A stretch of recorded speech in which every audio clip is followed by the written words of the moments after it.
Salut à tous, on se retrouve pour l'épisode 1266 du Zap Image. On commence avec l'équipe de France Espoir qui jouait hier dans la soirée contre l'équipe de la Slovaquie. Donc c'est un match pour se qualifier pour le futur Euro. Et victoire 1-0 des Français, un but du défenseur de l'équipe de France, Jules Koundé, ancien défenseur de Bordeaux, maintenant du côté du FC Séville. Donc parfait pour les Bleus. Donc juste le seul point noir de la soirée, donc c'est la sortie sur blessure du joueur de l'AS Saint-Etienne, Ivan Masson, qui souffre d'une rupture des ligaments croisés selon un membre du staff médical de l'équipe de France. Donc sa saison doit s'arrêter là pour lui. Donc hier j'ai montré c'était quoi la blessure, rupture des ligaments croisés. Donc c'est au niveau du genou, quand le ligament lâche. Donc voilà, le jeune défenseur français Ivan Masson a été victime de cette blessure hier. Donc bon rétablissement à lui. On continue avec l'équipe de France Espoir, donc toujours la deuxième position derrière l'équipe suisse, parce que les Suisses c'est carton plein pour eux, 7 matchs, 7 victoires, ils ont tout gagné, même contre l'équipe de France, parce que la France ils ont fait 8 matchs, 7 victoires et une défaite, c'était contre la Suisse, ils s'étaient inclinés 3-1. Ensuite jeter un coup d'œil au programme de la journée, donc ça joue un peu partout, donc par exemple en Ligue des Nations ce soir, l'Allemagne reçoit la Suisse et l'Ukraine reçoit l'équipe espagnole, il y a quelques matchs aussi amicaux, le Mexique joue contre l'Algérie. Ce match se déroulera aux Pays-Bas, le Japon contre la Côte d'Ivoire. Il y a aussi quelques matchs pour les éliminatoires de la Coupe du Monde 2022 dans la zone Amérique du Sud. On va voir que l'Argentine se déplacera en Bolivie et le Brésil cette nuit ira du côté du Pérou. Ensuite, une déclaration de Arsène Wenger sur la Ligue des Nations. Il a dit « Nous devons nous débarrasser de la Ligue des Nations et trouver des événements que tout le monde comprend. Si vous allez dans la rue et demandez aux gens ce qu'est la Ligue des Nations, vous ne trouverez pas beaucoup de personnes capables de l'expliquer. » Donc en gros, il dit que cette compétition de la Ligue des Nations ne sert à rien du tout. Donc il y a déjà l'Euro et la Coupe du Monde, c'est déjà très bien. Pour Arsène Wenger, qui travaille du côté de la FIFA, il faudrait supprimer la Ligue des Nations et remplacer ces matchs tout simplement par des matchs amicaux. Donc on continue avec lui, donc il se dit favorable à une Coupe du Monde et un Euro tous les 2 ans plutôt que 4. L'image n'est pas liée au temps que vous attendez. Après tout, les gens regardent aussi la Ligue des Champions chaque année. Donc voilà, il aimerait changer la formule de l'Euro et de la Coupe du Monde. Au lieu que ça soit tous les 4 ans, que ça devienne tous les 2 ans. Donc en gros, chaque été, il y aurait soit l'Euro, soit la Coupe du Monde. Donc voilà ce que veut faire Arsène Wenger. Coupe du Monde et Euro tous les 2 au lieu de 4 ans. Éliminatoire sur un mois et supprimer la Ligue des Nations. Donc voilà. Les changements espérés par l'ancien coach des Gunners. On continue une fois de plus avec lui, donc il parle de son ancien joueur qu'il entraînait quand il était du côté de Arsenal. Mesut Ozil a disparu des radars lorsque j'ai quitté le club. C'est un joueur incroyablement talentueux, comme un grand musicien, un artiste, mais il n'y a plus de place dans le football moderne pour les artistes. C'est vrai que Mesut Ozil, ça fait quand même pas mal de temps qu'il n'a pas joué avec l'équipe de Arsenal. Le dernier match qu'il a disputé, c'était le 7 mars dernier, avant le confinement, pour vous dire que ça date. Il n'a même pas joué en ce début de saison avec son équipe des Gunners. Et Ozil a quand même le sourire parce qu'il a perçu en septembre dernier une prime de fidélité de 8 millions d'euros. Cette prime était prévue dans son contrat après sa prolongation en 2018 si le joueur était encore un Gunners d'ici la saison 2020-2021. Donc du coup, vu qu'il est encore du côté de Arsenal, il touche automatiquement cette prime de 8 millions d'euros. N'oubliez pas déjà qu'il touchait un très gros salaire du côté de Arsenal. Et encore jackpot pour lui, 8 millions d'euros de plus pour lui. Et pour finir avec le coach français, donc le plus gros transfert que regrette Arsène Wenger. Donc il a dit, je dirais qu'il n'y a pas un joueur, mais il y en a 50. Mais le plus gros regret reste Cristiano Ronaldo. Lorsqu'il a signé pour Manchester United, nous avions un accord avec le Sporting et Manchester United a pris Carlos Queiroz comme entraîneur adjoint et ils ont surenchéri rapidement et ont pris Ronaldo. Mais nous avions un accord, il avait le maillot d'Arsenal, j'ai déjeuné avec lui et sa mère au terrain d'entraînement du Sporting. C'est un exemple, mais il y en a tellement. L'histoire d'un grand club regorge de grands joueurs manqués. Donc voilà ce que dit Arsène Wenger quand il était coach des Gunners. Donc en 2003, il aurait pu signer Cristiano Ronaldo. Mais dommage pour les Gunners parce que du coup, le Portugais a filé du côté de Manchester United. On peut voir quand même qu'il avait un accord avec l'équipe de Arsenal au dernier moment. Il a signé pour les Red Devils. Donc bien sûr, la carrière de Cristiano Ronaldo aurait été différente s'il aurait été du côté des Gunners. Et pour finir avec Cristiano Ronaldo, donc un journaliste britannique, un coup qui est en interview avec lui, lui avait offert son maillot, donc Ronaldo numéro 7 avec le maillot de Arsenal. Bien sûr, si Cristiano Ronaldo aurait rejoint cette équipe des Gunners en 2003. On continue avec la star portugaise, donc on revient sur le match entre l'équipe de France et le Portugal dimanche soir. Donc regardez toujours cette détente incroyable pour Cristiano Ronaldo, à quand même 35 ans. Regardez comment il s'envole pour aller chercher ce ballon de la tête, c'est tout simplement incroyable. On continue avec lui, une photo qu'il a postée hier sur son réseau social Instagram. Donc il a dîné avec toute l'équipe du Portugal parce que demain soir, le Portugal reçoit l'équipe de la Suède pour un match de Ligue des Nations. Et pour finir avec Cristiano Ronaldo, donc voici les masses salariales annuelles en brut des clubs de Serie A en millions d'euros. Donc la Juventus, c'est plus de 236 millions d'euros qui paye en salaire pour cette saison. Deuxième, l'Inter, 149 millions d'euros. Et en 8e position, c'est même pas un club, c'est seulement Cristiano Ronaldo, 54 millions d'euros. Quand même, il touche en salaire brut du côté de la Juventus. Hein, c'est plus que par exemple Torino, Bologne, l'Atalanta. C'est vrai que Cristiano Ronaldo touche plus lui tout seul que toute l'équipe de l'Atalanta Bergame additionné, c'est incroyable, 42 millions d'euros pour tous les joueurs de l'Atalanta, alors que Cristiano Ronaldo à lui seul touche plus de 54 millions d'euros en salaire annuel brut. C'est quand même incroyable le salaire du Portugais. Ensuite, on va parler de Eduardo Camavinga après avoir récupéré le maillot de Cristiano Ronaldo avant-hier lors de France-Portugal. Donc il l'a mis sur son Snapchat, je le lave pas. Voilà, il veut le garder intact, le maillot de Cristiano Ronaldo. Ensuite, on peut voir qu'il y avait quasiment 6 millions de téléspectateurs qui étaient devant France-Portugal dimanche soir, permettant à M6 d'être loin leader des audiences sur la soirée d'hier. On peut voir que le football là, il y a toujours beaucoup de monde qui regarde ce sport à la télé. Une déclaration d'Antoine Griezmann avec sa connexion avec Kylian Mbappé. Dimanche soir, il a dit: on essaie de se trouver avec Kylian. Il y a eu 2 occasions où j'aurais pu lui donner le ballon, mais j'ai raté la passe où j'ai choisi un autre joueur. On va travailler là-dessus, essayer de s'améliorer. Donc pour moi, mon point de vue sur Antoine Griezmann, c'est depuis qu'il a rejoint cette équipe du FC Barcelone, il est moins bon. Tout simplement, Antoine Griezmann, que ça soit déjà avec l'équipe du Barça par rapport à l'équipe de l'Atlético, et aussi avec l'équipe de France, il est moins bon.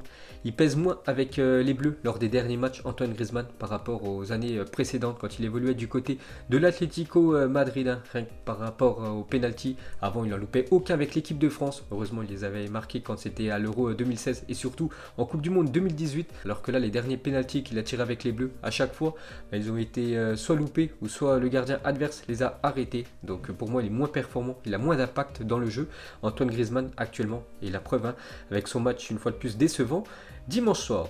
Ensuite, regardez les effectifs les plus chers en Europe selon les indemnités dépensées. Donc en gros, les transferts. Donc l'équipe la plus chère actuellement, c'est l'équipe de Manchester City parce qu'elle coûte actuellement plus de 1,360 milliard d'euros. C'est quand même incroyable. En deuxième position, le Paris Saint-Germain, 888 millions d'euros. Donc rien que la moitié avec Kylian Mbappé et aussi le transfert de Neymar, 3e position, Manchester United 4e, le FC Barcelone. On peut voir que le Real Madrid est en 6e position. On peut voir aussi le top 20, donc l'équipe qui a gagné la dernière Ligue des Champions. L'équipe du Bayern Munich, elle est quand même à la 15e position avec un effectif évalué aux alentours des 408 millions d'euros. Ensuite, on peut voir qu'on a J-7 de la future saison de Ligue des Champions car les premiers matchs auront lieu mardi prochain, mardi 20 octobre, avec par exemple le Paris Saint-Germain qui recevra l'équipe de Manchester United. On va parler d'un jeune joueur qui va découvrir certainement la Ligue des Champions lors de cette future saison. Donc Dortmund prévoit d'inscrire Youssoufa Moukoko pour le match de Ligue des Champions contre Bruges le 24 novembre prochain. À 16 ans et 4 jours, il deviendrait ainsi le plus jeune joueur de l'histoire à jouer un match de Ligue des Champions. Parce qu'à partir de 16 ans, on peut disputer la Ligue des Champions. C'est interdit pour les joueurs qui ont seulement 15 ans. Donc lui, il va avoir très prochainement 16 ans. Et en fait, l'équipe de Dortmund va l'inscrire pour qu'il puisse jouer la Ligue des Champions la saison prochaine. Donc Youssoufa Moukoko, que je parle quand même depuis pas mal d'années. Donc à chaque fois, il est surclassé quand même, ce jeune joueur, qui est quand même un futur crack du football. Donc à 12 ans, il jouait déjà avec les U17 de Dortmund. Il a marqué 24 buts en 13 matchs. À 13 ans, il joue avec les U17, 36 buts en 26 matchs. À 14 ans, il a déjà joué avec les U17 et U19, on peut voir ses stats. Et à 15 ans, il joue déjà avec les U19. Il a marqué quand même 16 buts en 9 matchs, un total de 117 buts en 70 matchs pour le jeune Youssoufa Moukoko qui pourrait découvrir très prochainement la LDC avec l'équipe première de Dortmund. Ensuite, officiel, les 3 joueurs nommés pour le titre de meilleur joueur du mois de septembre en Ligue 1. On a le choix entre l'attaquant de Metz, Ibrahima Niane, qui a marqué 6 buts en 6 matchs. Actuellement, c'est lui le meilleur buteur de Ligue 1. Le deuxième, un joueur de Lens, France Ganalo. Donc lui il a fait 6 matchs, 4 buts. Et le troisième, l'ancien joueur de Amiens, maintenant attaquant du côté de Rennes, Guirassy. Donc lui il a fait 5 matchs, 3 buts. Donc normalement ça devrait être l'attaquant de Metz, Nian, actuellement meilleur buteur du championnat français. Ensuite direction l'Espagne, regardez la une aujourd'hui du journal Marca, c'est marqué en titre: Haaland si Mbappé ne vient pas. Donc d'après le journal espagnol, le Real Madrid est en train de signer Erling Haaland en cas d'échec dans la signature de sa grande priorité pour le futur mercato, le mercato 2021. Donc le jeune crack français Kylian Mbappé. Donc voilà la une aujourd'hui de Marca. Donc Mbappé, on sait tous que c'est la priorité du Real Madrid. Le Real Madrid n'a pas recruté pendant ce mercato 2020 pour garder de l'argent et surtout investir énormément d'argent pour le futur mercato. Lors de cet été 2021, on entend beaucoup la rumeur Kylian Mbappé. Donc vraiment, si c'était trop compliqué pour recruter Mbappé, si le PSG ne veut pas lâcher le crack français, donc le Real Madrid pourrait se tourner vers l'attaquant de Dortmund, Erling Haaland. Ensuite, pour continuer avec lui, donc Haaland qui a été très bon avant-hier avec son équipe de la Norvège contre la Roumanie parce qu'il a inscrit un triplé. Donc premier triplé pour lui en sélection avec la Norvège. Donc bien sûr, il a pris le ballon du match. On peut voir Odegaard, le joueur du Real Madrid, peut-être futur coéquipier du côté du Real Madrid. Donc lui aussi gros match pour Odegaard parce qu'il a fait 2 passes D dans le match. Et pour finir avec Erling Haaland, donc premier triplé en sélection de Cristiano Ronaldo. Premier triplé qu'il a inscrit avec le Portugal, c'était à 28 ans. Messi 24 ans, Neymar 20 ans et 218 jours. Et Haaland a fait mieux que ces trois-là parce que lui il a inscrit son premier triplé avec sa sélection nationale à 20 ans et 87 jours. Ensuite une déclaration de Casemiro, il a dit: Hazard est un très grand joueur. Quand il enchaînera 3 ou 4 matchs, on retrouvera le vrai Eden Hazard.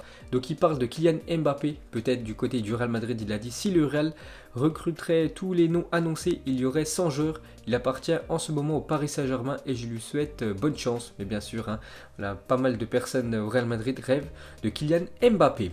Ensuite, on va parler du futur Classico qui arrive à grands pas. Ça sera dans moins de 2 semaines. Ça sera le samedi 24 octobre prochain. Donc le Barça recevra l'équipe du Real Madrid avec un horaire un peu inhabituel. Ça sera à 16 h. Ce magnifique choc. Ensuite, opéré du genou droit en août dernier, Marc-André Ter Stegen pourrait faire son retour pour le Classico le 24 octobre prochain d'après Mundo Deportivo.